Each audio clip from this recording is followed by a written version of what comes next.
Michigan and Lake St. Clair for pros and co-anglers on the richest stop on the FLW Tour. I didn't even see the lake till Tuesday, the day before the tournament. So, and we pull up out here at the park and look out, and, I've never fished a lake that I couldn't see the other side of. So, that was kind of a strange thing. But as far as the tournament, I fished the one on Beaver. So, the tournament, 2 tournament days. But I didn't have any idea to, expect to be here where I'm at today. But I'm sure glad to be here. One of the 10 co-anglers who are shooting for their championship today. A great day for them to fish with some of the best in the business. Well, fishing with Larry Nixon is going to be an utter joy, to be honest with you. This is what it's all about, to fish with someone like this and learn from them, and that's why I'm here, and that's why I'm going to be a good pro one day. For each of them, success depends ultimately on the strategy his pro has crafted. I'm just going to kind of go fish what the weather gives me today. I've got a spot down there I've been catching a big fish on every morning early, and I'm going to run down there and hit it this morning. And if it's not too rough, if it's real rough out there, I'm probably going to have to change my game plan. But if I could ever get them to turn on there for just a few minutes, it'd be all over. I'd be in there tomorrow easy. But they're just not quite ready, and I only catch one a day, but he's a big one. Then after that, I've got another area. If it hadn't been pounded too hard, I'm going to go over there and spend a lot of time in some shallow water. So we're just going to go fishing and see what happens.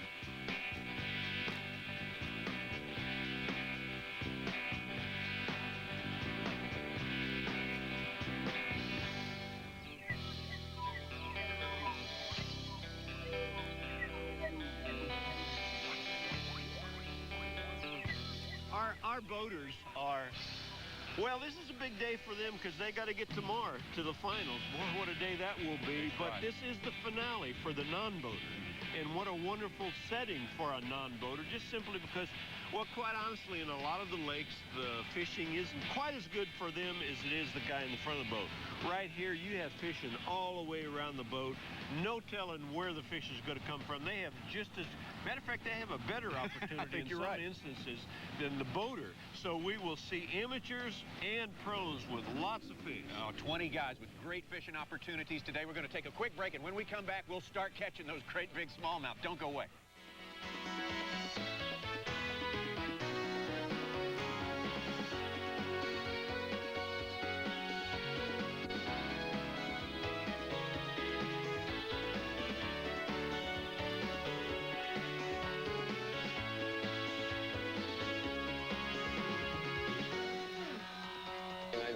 Of places in this lake for them really to go to, and I found this spot last year, and I don't think it had ever had 2 years ago, I guess it was, and I don't think a hook had ever been wet in it.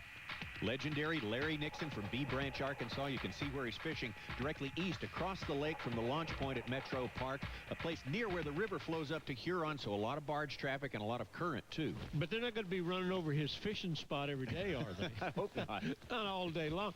That boat is actually a lot further away than it looks, but it's kind of close, and you gave a ballpark area of where Larry Nixon was fishing. And I'm here to tell you that he is fishing on a spot probably no bigger than your kitchen. And how well he does during the day, and I think this is going to be the case with several fishermen, how well they do is depending on can they find that exact spot again. Larry caught that fish on a spinnerbait, didn't he? Well, holding it on that spot is complicated. Not only does he have the barge traffic to contend with, but it's a very busy lake. Lots of pleasure boats and lots of fishing boats, too. And it always amazes me. Look at the 2 boats together. That's Pat Fisher and John Jacobs, and the other boat is Mickey Bruce. Great big lake. The Great Lakes, and they're fishing right next to each other. They just got through spawning back in this bay here, and this is one of the first places that they show up at on the lake, and they're sitting out here. We've got a current that comes around this point, and a big drop-off right here. A big drop-off out here is a foot. Actually, it drops off about 3 foot right in this area I'm fishing. Pat Fisher himself very near the launch point there at Metro Park, and what he said is something to remember. There aren't any great drop-offs on this lake. It's overall a shallow lake, just like Okeechobee, where we started the season. And again, Mickey Bruce was fishing right there in front of him, and I kind of laughed at that a second ago. But I think it's always amazing that these guys do You know, in a 2 or 3 day period, a lot of them will finally find the same spot. I think it says a lot to how good a fisherman they are. This is Terry Baxay, and Terry is in the same area there. Well, actually, we're wherever he wants to go. And they are fighting a big smallmouth. You have to assume that these fish are big smallmouth, Tommy, because about every fish that comes along is a smallmouth. Tommy Gaffney, the amateur partner there, he's important when you're trying to land these big, strong fish. Here's one. Barely hooked. Big, nice smallmouth like that. Ordinarily, most places would make your whole day. Here, you got to have 5 of those bigger than that. And out there on the spot like these guys fish, they can catch 5 like that. Yes. The handle on my net broke. Holy mackerel, this ought to be quite interesting. Holy mackerel. I tell you we were starting out like Charlie. I didn't have an idea yesterday. And by Kellogg's. Yesterday. And by Kellogg's, the best to you each morning. Son, let me tell you something. If I catch one on this thing, there's a good chance there's going to be another one with it. I'm going to end up catching 2 of them. You're going to catch 2 of them, huh?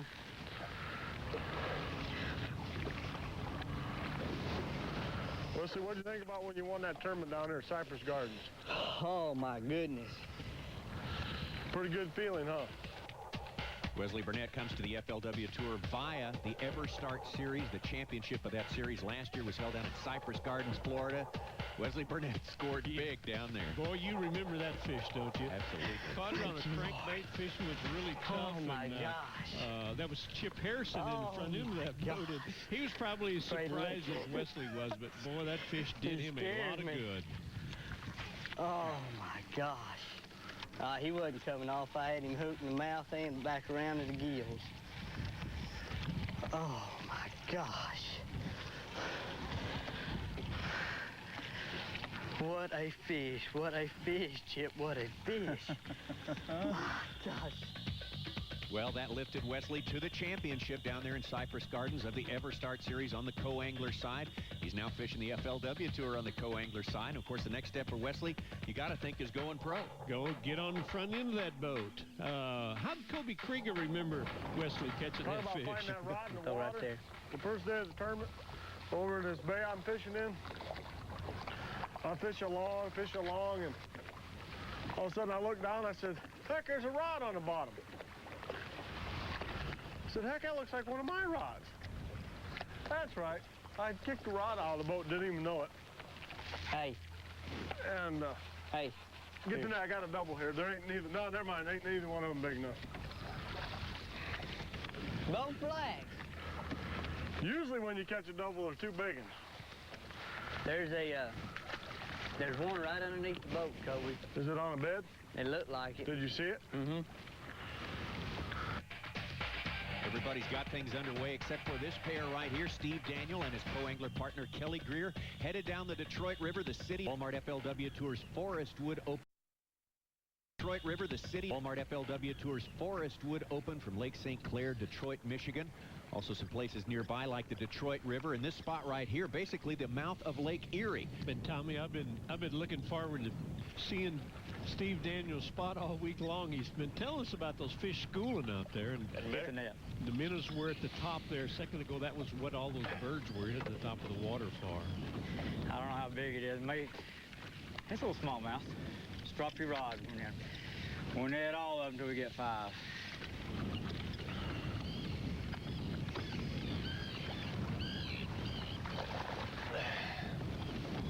Thanks. Steve Daniel from Clewiston, Florida, 3-time winner out here on the Walmart FLW Tour. And a smart fisherman. We'll talk to him about how he found those schooling fish and how he's catching them a little bit later on. You got any rattle traps you think might work? Yeah, a bunch of them.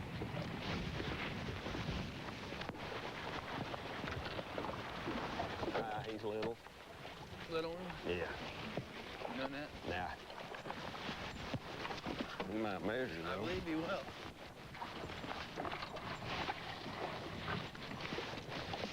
14 inches is the magic number here on Lake St. Clair, and you better believe these guys have caught a lot of 13.5-inch fish this week too. Boy, and Larry, that's 2 fish he's caught on a spinnerbait now, and I think he's fishing with everybody's fishing with tubes. I should say that a spinnerbait is a little bit unusual, but there are spooks are catching some fish, flukes are catching some fish. Man, they're catching them in a lot of different ways. I'm gonna tell you, that could be a real good idea. Yeah, I can foresee that I need to adjust. I'm afraid this water in this area is too shallow for that jerkbait. Now, if you had a floater, I'd say it'd be okay, but where you've been catching them's mostly been in 5 and 6, hasn't it? Well, this actually is 5, and if you put your rod down in the water. Your rod? Yeah, it's the same depth. Right there on the bank. You keep it lined up through that little cut there, just like a rifle sight. What, that one just off the point? Yep. See it right now, line up that cut. And then you come out here to those smokestacks, line up with that tree on that island, and then you throw an anchor out. Get the net. Steve Daniel, of course, with that long run, he's got a lot less fishing time than the rest of these anglers here. That's got to affect his plan. A long way from the ramp, isn't he? And again, he was explaining to us how he was setting up on his spot out there, lining up a bunch of stuff. And like I said about Larry Nixon earlier, I bet the spot that Steve Daniels catching these fish right now anyway is very small, and he's catching them on tubes and he's catching them on jerk baits. Of course, Steve is famous for fishing a husky jerk, and a smallmouth loves a bait like that, so you know he's throwing that a lot. These smallmouth known to be nomadic. Now, even when you find a great spot like that, there's no guarantee they're going to be there the next day. Oh, man, and that's the reason why these guys better have more than one place. Yesterday, I had to move out one more time to get the better ones, but first day they were right in here.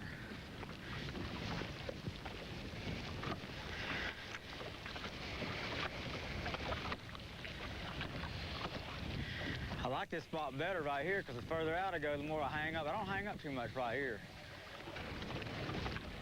Get the net. Thought this was a darn rock bass.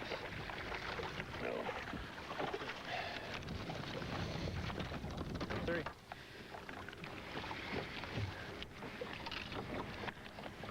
Three of them. 3 babies. I say they're all big till you got 5. Yep. Hey, Terry, I know the boat traffic was tough when you started out this morning, but when you come to St. Clair, that's a price you're probably willing to pay, isn't it? It definitely was. I knew that the spot that I had picked was be really, really bad on Friday and Saturday, and now there's some kind of giant 600 boat party out there, so we had to leave. Of course, we were fixing to get run over. Yeah, it's either fish or party. You can't have it both ways, right? You can't have it both ways. Are you serious? Are you serious?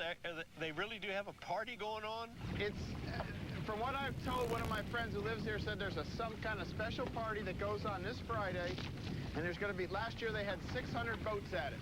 My God. Terry, don't you think you could go over and talk to them?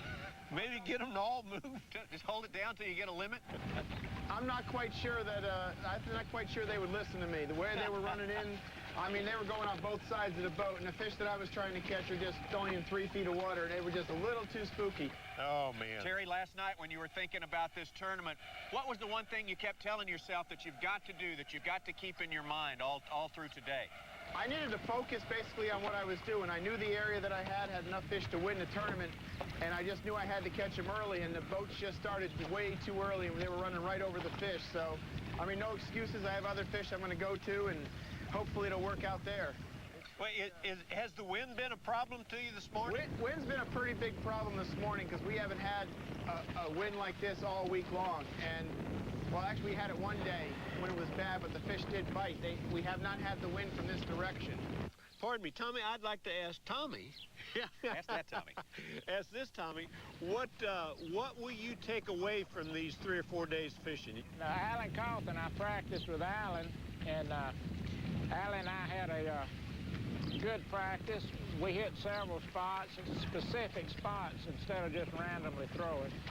So I learned how to read topographical map and see where the drop-offs were. Even though the drop may be only 2 feet or 1.5 or 2 feet, it still was a significant place to fish. Pretty good way to learn the sport, isn't it? It sure is. Yes, sir. Well, thank you. From Lake St. Clair in Detroit, Michigan, and yes, sir. Well, thank you. From Lake St. Clair in Detroit, Michigan, unless you think this is a complete smallmouth experience, you can get in the canals on this lake and catch some big largemouth. Kobe Krieger and Wes Burnett right here. That was supposed to be a big old brown one instead of a green one.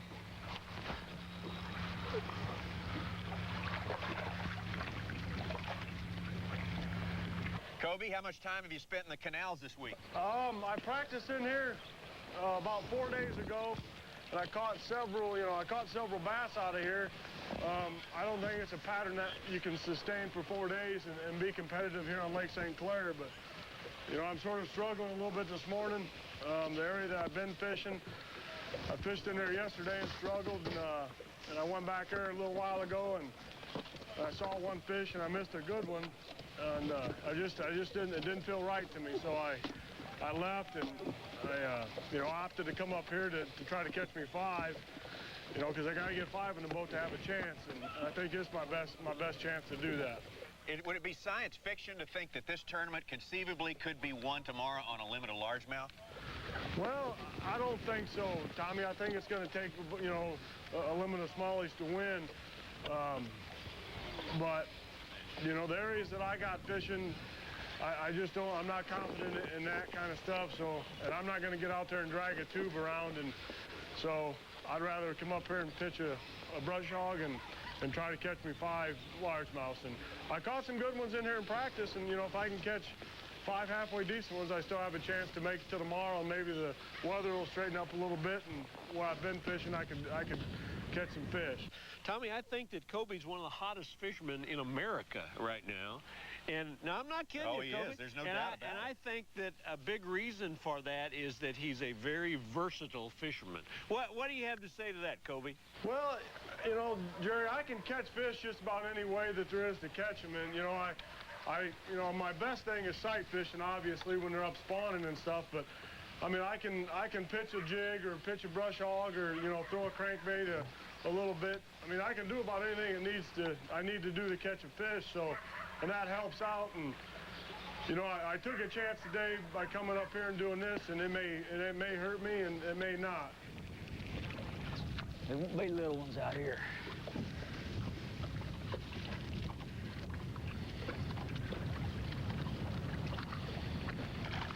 Keeper.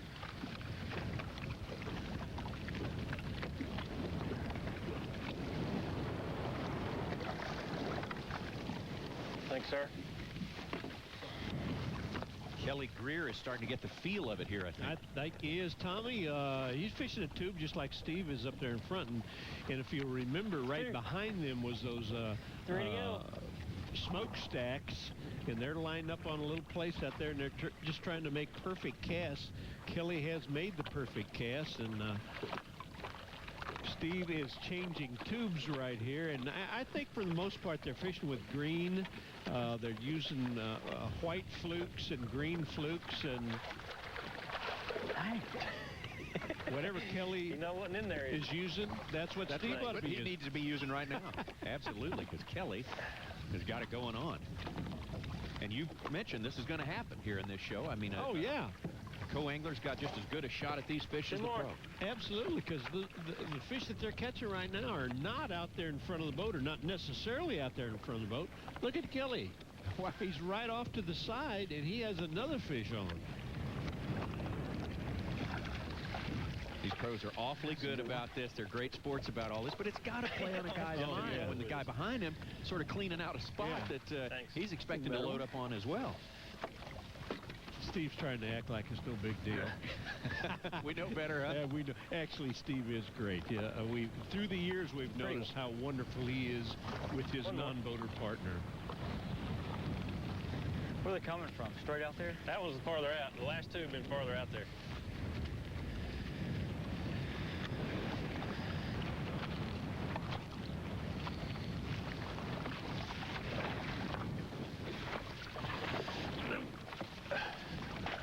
Oh, man. Sorry. It didn't turn down.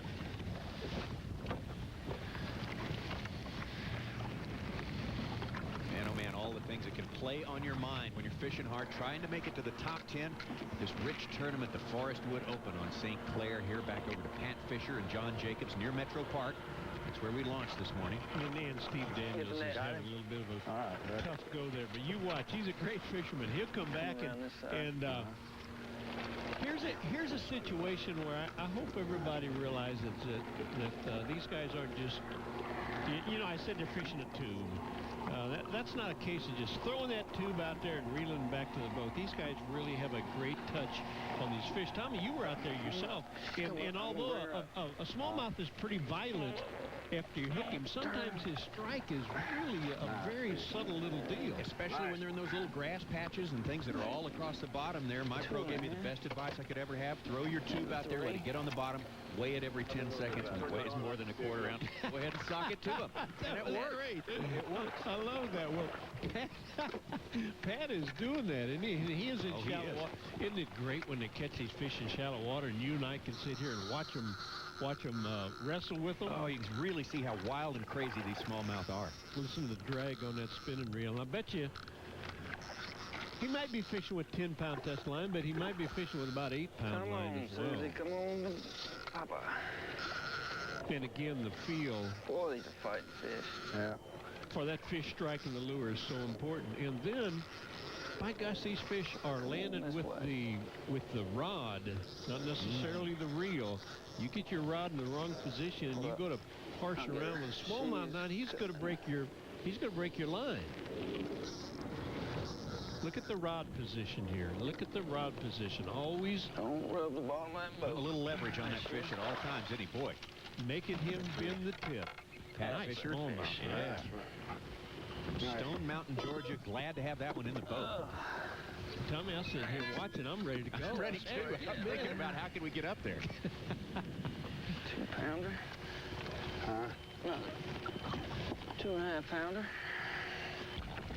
Well, Steve, we're worried about him a little bit. He has caught one here, but it's out of the wrong family, I'm afraid. The Walmart FLW Tour's Walmart FLW Tour's $1 Million Forest Wood Open, and there is one of bass fishing's $1 Million men right there, Larry Nixon. Boy, he's had a lot of luck on these waters as well, hasn't he? St. Clair's kind of been his home. Almost won this event last year, and I don't know why that is, but boy, he sure has got him. I think he just has some real special places up there, Tommy. He's great at finding spots. He's one of the best map readers in the world. Everything he does is top-notch. And these guys have had pretty good weather, too. Boy, the wind can get up and just wipe you out at times. They just don't quit. I'm telling you, he's the fightingest son of a gun that ever walked. And look at him go.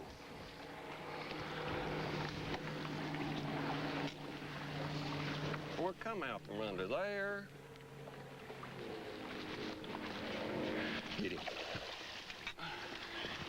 That could be him. He's close.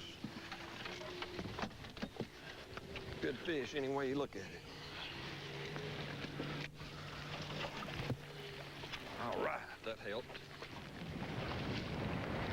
See that black spot out there? That's a chair.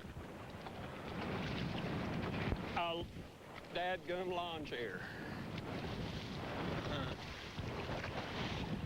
I caught a 5-pounder off of it in practice with a rattle trap. You know, I guess everybody understood what he was talking about there. There is an actual lawn chair out there in the water. You couldn't see it real well. It was just real hard to see unless you got right up on top of it. But there's not a lot of cover out there, and so any little thing will attract some fish, and that lawn chair did it. 3-pounder anyway, 2 3/4.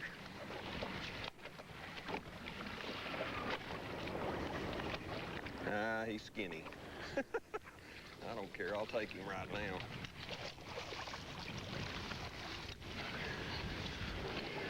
He ain't what I was looking for. I wonder what would happen if you put 2 chairs down there. I know it. I thought about that, bringing another chair out here.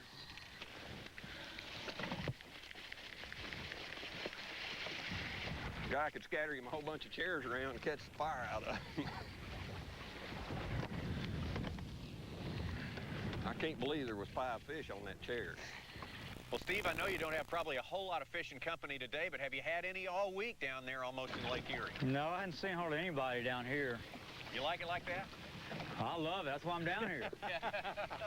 Is there much boat traffic, Steve? No, there's a little more than there's been, but, well, if I make it till tomorrow, there'll be a whole bunch, but it doesn't seem to affect the fishing much.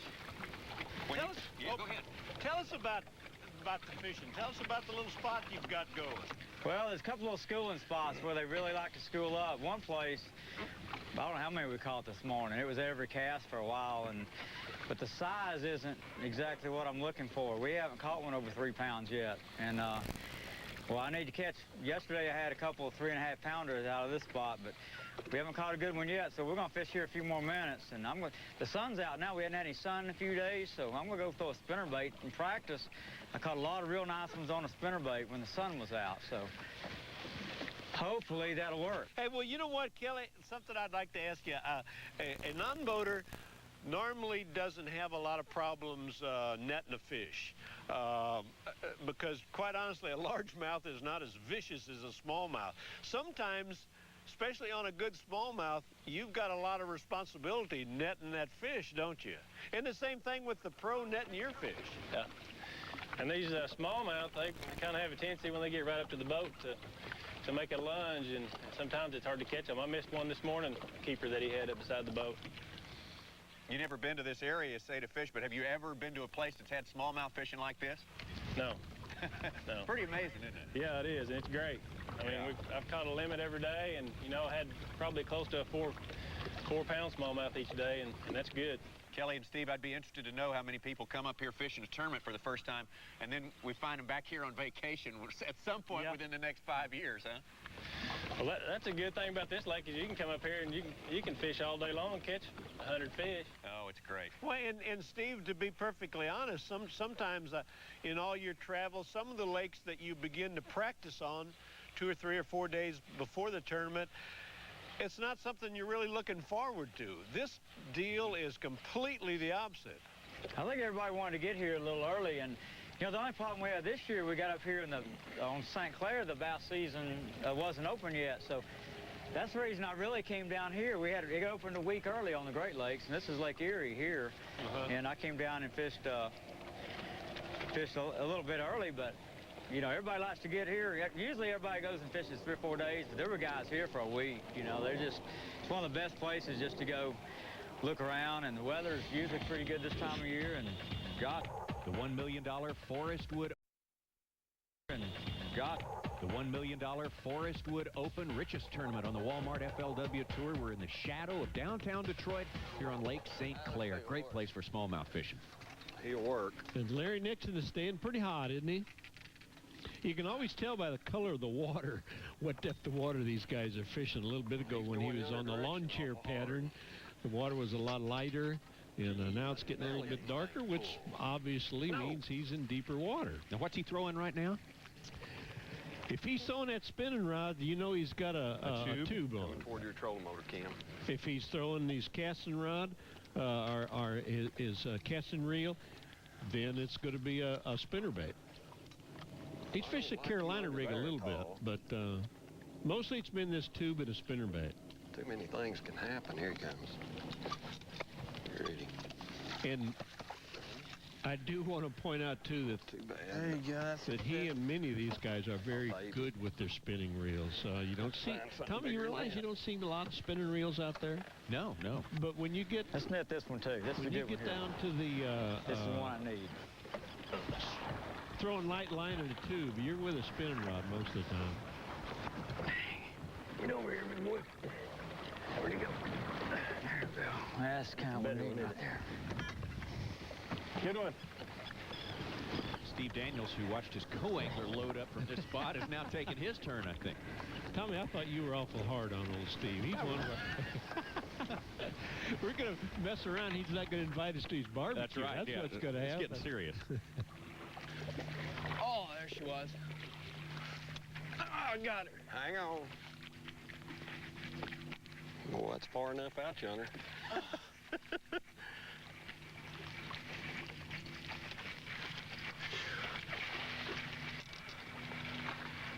I don't know know if it's got to be a keeper unless I got her foul hooked. I can't tell nothing. I'm going to swing it. You're going to swing it? Yeah. No, you ain't neither. Here, you let me dip that fish. You get it up here. I'll get it. Whew, that was like pulling teeth. Well, that's the bait you've been catching them on, so you got to have faith and stay with it. That's a 4-pounder. What is my name? Get on in there. Here comes a giant wave, y'all. Better watch your crap. Larry, look out for those waves out there, man. Yeah, this is a big one coming right at us. It gets pretty intense, though, when you're trying to catch a big smallmouth, though. You don't pay attention to everything else that's going on around you sometimes, do you? Well, when you get to be my age, if you don't pay attention to them waves, you're liable to go swimming. You're going wet, huh? Yeah. What do I need to do to find bigger smallmouth? If I'm just catching little bitty smallmouth in a lake that's full of them, what do I need to do to find bigger smallmouth? Well, the big smallmouth normally are either a little bit deeper than the small ones, or they're either a little bit shallower than the small ones. That's kind of hard to say. It really depends on the area because of the conditions we've got. You know, some fish have spawned, some hadn't, and so it really depends on what area you're in. And you really like to fish structure, don't you, Larry?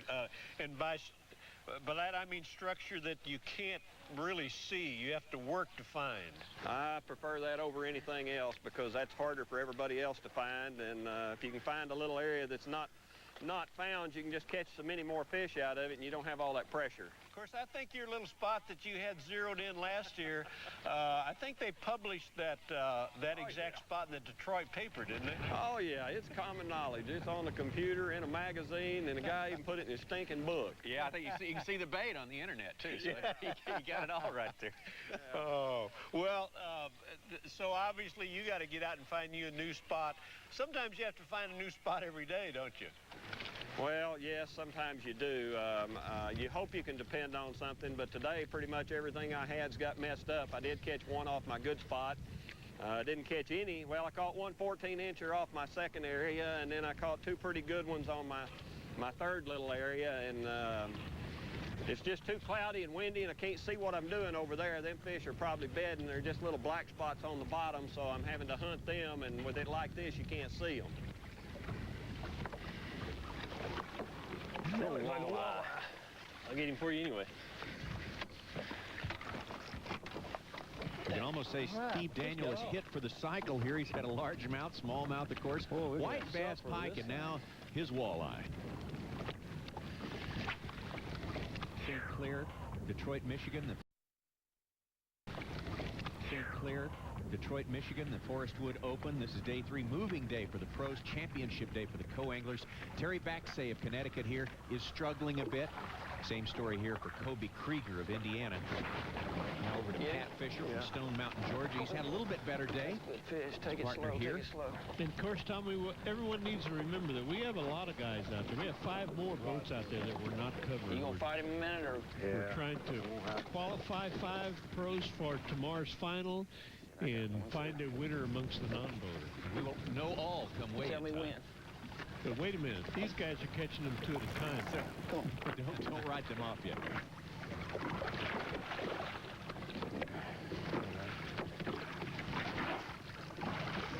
Nice, huh?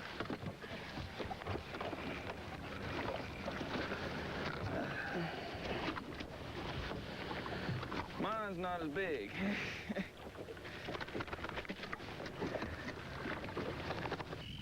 Oh, man, Well, the bait fish are getting after it down on Lake Erie. That's, of course, where Steve Daniels and his partner, Kelly Greer, are fishing.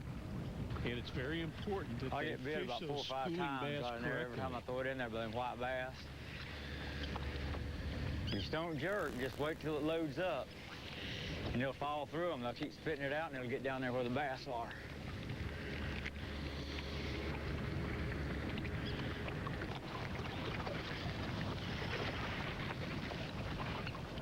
That's a bass. Go ahead and get the net. I don't know how big it is. I can't tell how big. That's the keeper. That'll help. Just stay on. It's funny how these smallmouth are just moving. All of a sudden, they're just here.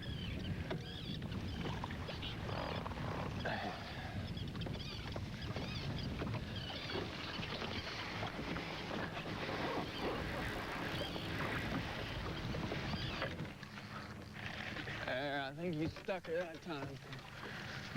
I think you stuck her Man, that there. took long enough.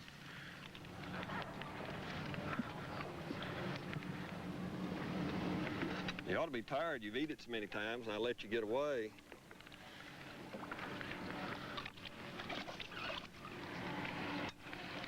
Don't be doing stupid things.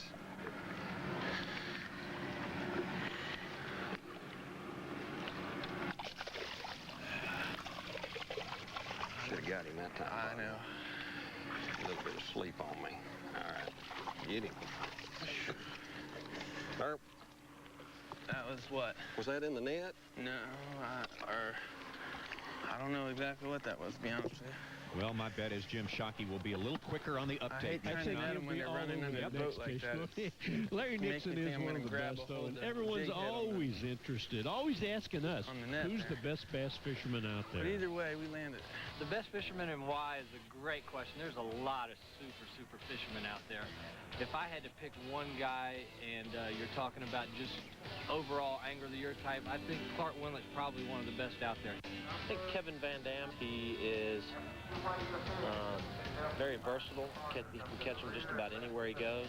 Well, that's a hard question. There's so many good fishermen, but I look at who's the most consistent. In the last 4 or 5 years, Rick Clunn's been the most consistent. Ricky Clunn, and there's not a close second. There's no way I could say one name, but I can say two, Kevin Van Dam and Rick Clunn. Well, I hate to name just one person, but if I had to name just one, it'd be Kevin Van Dam.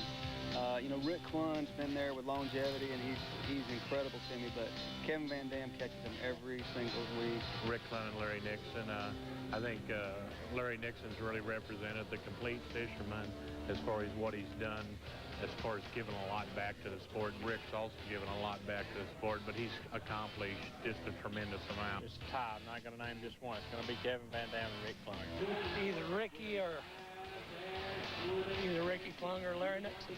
The person that I probably admire in this circuit more than anybody is Guido Hibden. He's a very, very smart fisherman, and no one knows it. He's a survivor. I think in his time, my father was the best. There's no doubt about it. And he still is the best fisherman. As far as a well-rounded fisherman, he can do anything. The best. It's an unfair question. Well, I don't know that there's any one that's the best, but there's several that are really, I think that are all right at the top of the game. Larry Nixon, Danny Brower, Rick Clunn, Gary Klein. Clair, Detroit, Michigan, or at least most of our anglers are. Clair, Detroit, Michigan, or at least most of our anglers are on Lake St. Clair. Not this man, Steve Daniel, ran all the way down to the Detroit River to the mouth of Lake Erie, and he came here for a reason. They just live here, that's all I know. 90% of catching bass is being around them, and there's just a lot of fish like this little spot right here. It's like a guy asked me one time, he said, why do smallmouth jump so much? I just told him because they're good at it. Kelly Greer having a pretty good day there. Looking at his catch, trying to figure out exactly where he stands. What a highlight when you get to the point where you have to start culling fish, particularly if they're 2.5-pound smallmouth. Boy, you have had a day. And these guys, of course, are starting to get close to the end of the day. Some of them still have long rides to make some of them get up there a little bit closer than fish close to the check-in spot. But everybody has got to be thinking about their last move, because it's just about over. Fisher and Jacobs, whom we just saw there, maybe going to hit one more spot. This guy needs to get on the road. He's got farther to go than anyone. I don't know how big he is.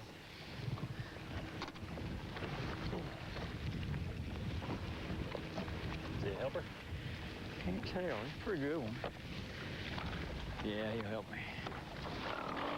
He jumped right in the net, didn't he? I need to start measuring some. Steve Daniel will take a quick look at those fish, load her up, and head back on up the Detroit River. A pretty good trip all the way pretty much through the length of St. Clair as well to get back to the weigh-in spot. Done my damage, partner. I'm tired, give out. If that ain't enough, it's all I can do. You ready? Yeah, we're going to have to. It's time. Got 3 minutes. You can make another cast or two if you'd like. All right, I'd like to make one more cast. I guarantee you, nobody out there had any more fun than we did today. Well, I had a great time. The only thing could have been better is we could have caught a couple 3.5s or a 4 or something, but...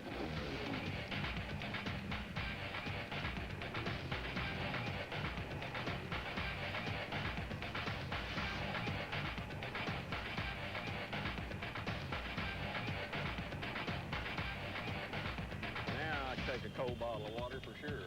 Yeah, me too.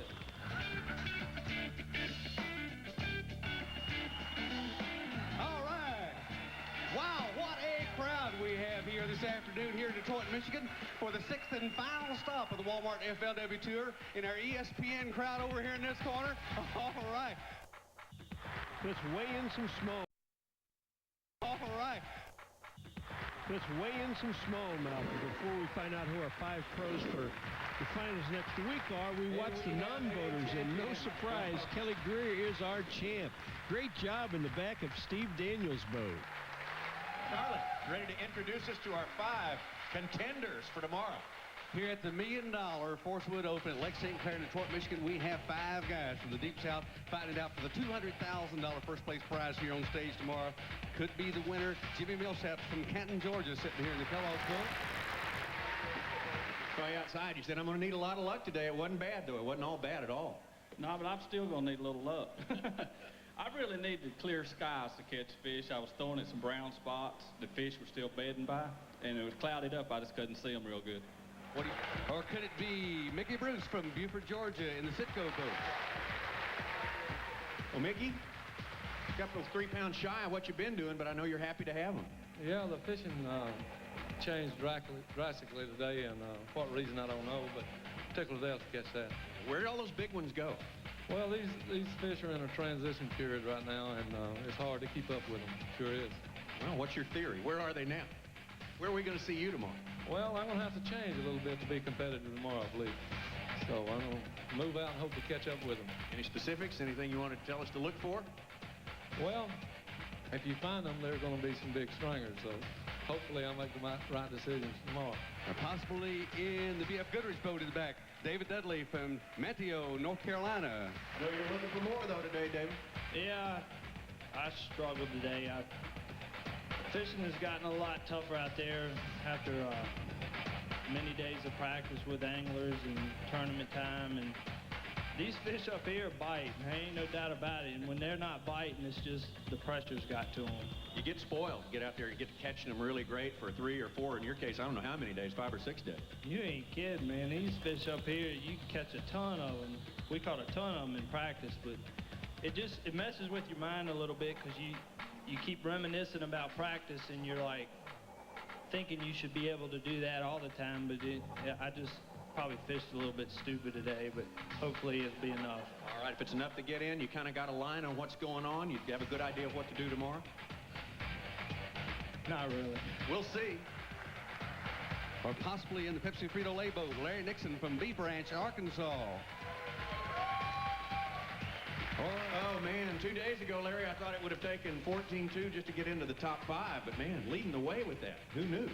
Boy, not me. I'll tell you what, I knew I was struggling, and I thought I was totally out of fish yesterday, and, you know, I catch one every day on my good spot that I fished 2 years ago down there, and that's all I can give, just one lousy bass, but he's a good one every day, so he's pretty much made my way in, you know, a 4.7 and a 4-pounder, and then my best one today about a 3-pounder.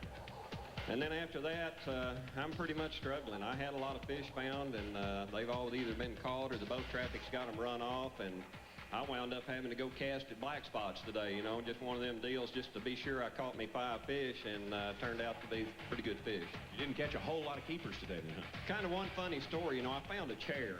Y'all ever see a chair laying on the bottom of this lake? I caught 8 off that blooming chair today, and only 2 of them was keepers. But I mean, I sat there and I caught them off that chair. I caught a 5-pounder off of it in practice, and yesterday I blowed by it, and I looked down in the water, and there that sucker was again, but I couldn't get him to bite.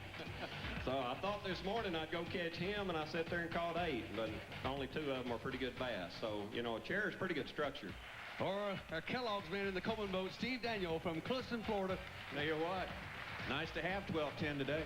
I'll tell you, some days the bigger ones just don't bite. We caught a lot of fish today, and got a couple of places where you can just catch them on every cast. And there's a lot of them that size, and I just need to get a couple of big bites. Every day I've been able to get a couple 3.5s. My partners have caught a couple of 4s, and you know, I just got to get a little lucky. And my big fish spot really didn't pay off that much today, but you know, I like my chances.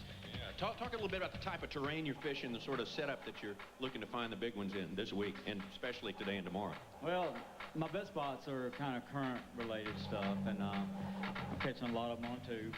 But you can catch them on a lot of different things.